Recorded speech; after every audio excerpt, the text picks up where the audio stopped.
बहुत इंपॉर्टेंट है, इसे समझे बिना सारे गोल्स बेकार हैं।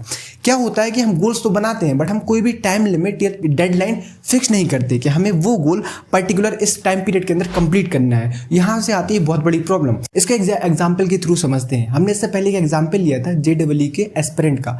समझ लो उसने गोल बनाया कि मुझे JEE का सिलेबस कंप्लीट करना है। वो सिलेबस 1 साल में कंप्लीट कर सकता है, 1.5 साल में भी, 2 साल में। It totally depend up to you कि वो उसे क्या डेडलाइन देता है। और डेडलाइन की एक बहुत इंपॉर्टेंट और बहुत अच्छी चीज़ जो मुझे लगती है कि जब भी तुम्हारे ऊपर डेडलाइन का प्रेशर होता है तो तुम उस गोल्स को कंप्लीट करने को तुम्हें एक कंपल्सन हो जाती है, मजबूरी हो जाती है। फॉर एग्जांपल तुमने कोई गोल बनाया और उसके साथ तुमने एक डेडलाइन कर दी कि मुझे वो गोल पर्टिकुलर टाइम के अंदर कंप्लीट करना ही करना है। सो तुम बहुत ज़्यादा ट्राई करोगे कि वो गोल उस पर्टिकुलर डेडलाइन के अंदर कंप्लीट हो जाए और तुम्हारे पर वो हल्का सा प्रेशर रहेगा उस गोल को करने के लिए। तो तुम अननेसेसरी चीज़ें ना करके उस गोल पर ही फोकस करोगे।